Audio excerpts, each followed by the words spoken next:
एक दिन गांव की 3 औरतें जिनका नाम श्यामा, रूपा और सपना होता है, आपस में बैठकर बातें कर रही होती हैं। अरे रूपा बहन, मैं तुम्हें क्या बताऊं, मेरी सास ने तो मेरा दिमाग खराब कर रखा है। अगर मेरा बस चले तो मैं उसकी जान ही ले लूं।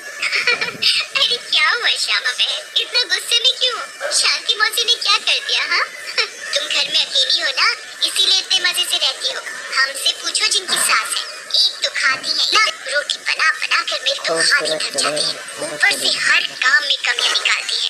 सही कह रही हो श्यामा बहन, मेरी कहानी भी कुछ कुछ तुम्हारी तरह ही है। मैं तो जरा सा अपने मर्द के साथ बैठ क्या जाऊं, पता नहीं कहां से बुढ़िया को खबर मिल जाती है, वहीं आकर सर पर खड़ी हो जाती है। हाँ ये तो चिंता की बात है सपना बहन, मौसी को समझाओ, नहीं तो दादी कैसे बनेंगी। रूपा की बात सुनकर तीनों जोर जोर से हंसने लगती है। तभी उनकी नजर एक गोलगप्पे वाली पर पड़ती है। गोलगप्पे वाली बहुत ही सुंदर होती है, उसे देखकर तीनों से रहा नहीं जाता और वो तीनों गोलगप्पे वाली के पास चली जाती है। अरे तुम तो औरत होकर गोलगप्पे बेच रही हो। ये तो पहली बार देखा है। अरे तो बहन इसमें बुराई क्या है, कोनो गलत काम थोड़ी ना कर रहे हैं, मेहनत कर रहे हैं। वैसे आप लोग खाओगे गोलगप्पे? बातें तो बहुत अच्छी बनाती हो, चलो देखते हैं गोलगप्पे कैसे हैं। उसके बाद श्यामा और सपना दोनों गोलगप्पे खाने लगती हैं और रूपा वहीं खड़ी हो जाती है। रूपा को ऐसे खड़े देख गोलगप्पे वाली बोलती है, अरे बहन आप नहीं खा रही गोलगप्पे, क्या हुआ, कहीं आपको अपने फिगर खराब होने का डर लग रहा है क्या? अरे नहीं नहीं, ऐसी बात नहीं है, मैं बस बाहर का सामान कम खाती हूँ और कोई बात नहीं, इन दोनों को खाने दो। श्यामा और सपना गोलगप्पा खाने के बाद बोलती है, अरे वाह गोलगप्पे वाली, क्या गोलगप्पे हैं, मुंह से तो स्वाद ही नहीं जा रहा, मजा आ गया। ऐसे गोलगप्पे मैंने जिंदगी में कभी नहीं खाए, तुम तो रोज आया करो, मैं तो रोज ही खाऊंगी। हाँ हाँ बहन जी, ये भी कहने की बात है, अब तो मैं रोज ही आया करूंगी, नया नया काम जो खोला है। उसके बाद वो गोलगप्पे वाली वहाँ से चली जाती है और वो तीनों औरतें भी अपने अपने घर चली जाती हैं। अगली सुबह रूपा पानी भरने के लिए कुएं पर जाती है। वहाँ औरतें आपस में बातें कर रही होती हैं। अरे रूपा बहन पता है तुम्हें, श्यामा और सपना कहाँ है? कहाँ है मतलब? अरे अपने घर पर होंगी और कहाँ? अरे नहीं रूपा बहन, वो दोनों अपने घरों से गायब हैं। कोई कह रहा था कि उनका चक्कर चल रहा था मर्दों के साथ और उन्हीं के साथ घर छोड़कर भाग गई हैं। बेचारे उन दोनों के पति। रूपा को ये बात सुनकर बहुत गुस्सा आता है और वो बोलती है, तुम्हें शर्म आनी चाहिए, औरत होकर औरतों के बारे में ऐसी बातें करते हो। ऐसा कहकर रूपा वहाँ से चली जाती है। शाम को वही गोलगप्पे वाली गांव में फिर से आती है। चीनू और टीनू नाम के 2 मंचले उसे देखकर बोलते हैं, अबे टीनू, वो देख क्या लड़की है, एकदम एक नंबर, ये तो तेरी भाभी बनने लायक है बेलू। सही कह रहा है चीनू, लेकिन इसमें थोड़ा गलती होने का, ये अपन की नहीं, तेरी भाभी बनने लायक है, समझा क्या? फिर वो दोनों गोलगप्पे वाली के पास जाते हैं और बोलते हैं, अरे गोलगप्पे वाली, क्या गोलगप्पे खिलाएगी हम दोनों को? आप दोनों भी कैसी बातें करते हैं, ये गोलगप्पे क्या मैंने पानी भरकर होली में मारने के लिए रखे हैं? आप बहुत मजाक किया हो मेरी तरह। वैसे क्या नाम है आपका? नाम में क्या रखा है साहब, आप गोलगप्पे खाइए ना, अगली बार आऊंगी तो नाम भी पता चल जाएगा। फिर चीनू और टीनू गोलगप्पे खाने लगते हैं। गोलगप्पे हैं, इतने टेस्टी, लगता है तुम्हारे हाथ चूरू। मजा आ गया, मजा। फिर टीनू और चीनू गोलगप्पे वाली के सारे गोलगप्पे खा जाते हैं। अरे आप दोनों तो बहुत सारे गोलगप्पे खा गए, कहीं आपका पेट न खराब हो जाए। कुछ नहीं होगा हम दोनों को, हम दोनों का बॉडी एकदम स्टील के माफिक है, वैसे कल आएंगी आप यहाँ।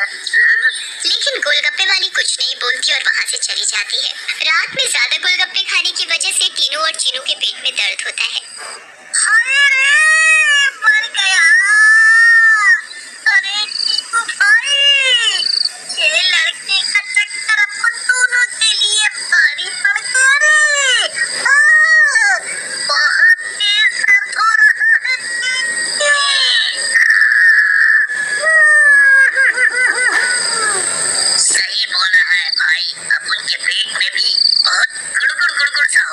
है और टॉयलेट तो कई बार होकर आया। मर गया रे, फिर से आ गई।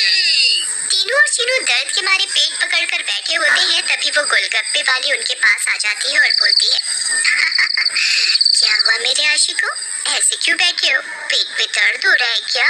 तुम्हें पता था क्या मिलाया है तुमने इसमें, बताओ। लेकिन तभी गोलगप्पे वाली चुड़ैल के रूप में आ जाती है। उसे ऐसे देखकर तीनू और चीनू दोनों घबरा जाते हैं और भागने लगते हैं। ये क्या हो गया अपन लोगों के साथ? हम तो बड़ी समझ रहे थे, ये तो चुड़ैल निकली। अब हम क्या करेंगे? भागो अपनी जान बचाकर भागो। अब हम क्या करेंगे? करेगी तो ये चुड़ैल, अगर हम यहाँ से नहीं भाग पाए, इसलिए भागो यहाँ से। लेकिन चुड़ैल उन दोनों को पकड़ लेती है और मार डालती है और वहाँ से चली जाती है। इसके बाद तो मानो ये रोज की बात हो जाती है। रोज वो चुड़ैल गोलगप्पे वाली बनकर आती और गोलगप्पे खिलाकर रात में लोगों को मार डालती। इन सब से गांव वाले बहुत परेशान हो जाते हैं और एक दिन पंचायत बिठाते हैं। पंचायत में रूपा भी जाती है। अरे भाइयों, गांव संकट में है, हम सबको मिलकर इस समस्या का समाधान निकालना पड़ेगा, नहीं तो एक एक करके पूरा गांव ही खाली हो जाएगा। तभी रूपा का पति दीनू बोलता है, लेकिन सरपंच जी, हमें तो कुछ पता नहीं है कि ये सब कौन कर रहा है, या लोग अपने आप से छोड़कर जा रहे हैं। सही कह रहे हो दीनू बेटा, लेकिन हम ऐसे शांत तो नहीं बैठ सकते और अपने गांव वालों को जाने नहीं दे सकते। हमें कुछ तो करना ही होगा। फिर पंचायत में कोई भी फैसला ना निकलने पर सभी गांव वाले अपने अपने घर चले जाते हैं। उसी दिन दोपहर में चुड़ैल फिर से गोलगप्पे वाली का भेष बदल कर गाँव में आती है। रूपा उसके पास जाती है और बोलती है, अरे गोलगप्पे वाली, जरा गोलगप्पे खिला दे, सुबह से मन खराब हो रहा है, शायद चटपटा खाने से ठीक हो जाए। लेकिन तभी उसकी नजर गोलगप्पे वाली के पैरों पर पड़ती है। गोलगप्पे वाली के पैर उल्टे होते हैं। रूपा ये देखकर समझ जाती है कि वो ना हो ये इसी का किया धरा है। रूपा सब समझने के बावजूद गोलगप्पे खाने लगती है और खाकर वहाँ से चली जाती है और दीनू के घर में जाकर सारी बात बताती है, जिसे सुनकर दीनू बोलता है, तुम पागल हो गई हो क्या रूपा? अगर उस गोलगप्पे वाली पर तुम्हें शक था तो तुमने गोलगप्पे क्यों खाए और अपनी जान जोखिम में क्यों डाली? मैंने अपनी जान जोखिम में नहीं डाली। तुमने एक बात पर ध्यान नहीं दिया, गांव में जितनी भी लाशें मिली हैं वो सिर्फ आदमियों की हैं, एक भी औरत की नहीं है। इसका मतलब ये है कि ये चुड़ैल अभी सिर्फ आदमियों को मार रही है। लेकिन रूपा, फिर भी औरतें तो गायब हो रही हैं और वो चुड़ैल निकली तो तुम उसका मुकाबला कैसे करोगी? हम औरतों में बड़ी शक्ति होती है, हम अगर अपनी पर आ जाएं तो किसी को भी अपने बस में कर लें। ये तो एक चुड़ैल है, इसे मैं देख लूंगी। तुम चिंता मत करो। फिर रूपा और दीनू अपने कमरे में सो जाते हैं। लेकिन रूपा की चिंता में दीनू को नींद नहीं आती और वो आंख बंद करके लेटा रहता है। रात में चुड़ैल उन दोनों के कमरे में आती है और रूपा को यूं आराम से सोते हुए देखकर हैरान रह जाती है। ये औरत तो वाकई बहुत निडर है, क्या मत सो रही है, लेकिन आज के बाद डरेगी। ऐसा कहकर चुड़ैल सोती हुई रूपा को उठा लेती है और जंगल की ओर चल पड़ती है। तीनों भी चुपचाप चुड़ैल का पीछा करने लगता है। चुड़ैल एक गुफा के सामने पहुंचकर रुक जाती है और गुफा को खोलती है। खुल जाओ सिमसिम। गुफा का दरवाजा खुल जाता है और चुड़ैल अंदर चली जाती है। दीनू भी चुपके से उनके पीछे पीछे अंदर चला जाता है। अंदर जाकर चुड़ैल रूपा को एक अंधेरे कमरे में ले जाती है और रोशनी करती है। जैसे ही वहाँ रोशनी होती है, गांव की बाकी औरतें भी रूपा को दिखाई देती हैं। श्यामा और सपना भी वहाँ होती है। अरे चुड़ैल, ये सब क्या है? गांव की औरतें, तुम ये क्या कर रही हो? लेकिन चुड़ैल कुछ नहीं बोलती। रूपा बहन, ये चुड़ैल पूर्णिमा के दिन हम सब औरतों की बलि देगी, बचा लो हमें।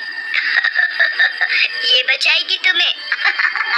इसकी जान तो खुद खतरे में है। तभी वहाँ दीनू आ जाता है और बोलता है, रूपा की नहीं चुड़ैल, बल्कि तू खतरे में है। दीनू सब औरतों को जल्दी मशाल दे देता है। चुड़ैल, तूने हमको और गांव वालों को बहुत परेशान किया है, गोलगप्पों की कसम तुझे छोड़ेंगे नहीं। ऐसा कहकर औरतें चुड़ैल के ऊपर मशाल डाल देती हैं और चुड़ैल जलने लगती है। मुझे जाने दो।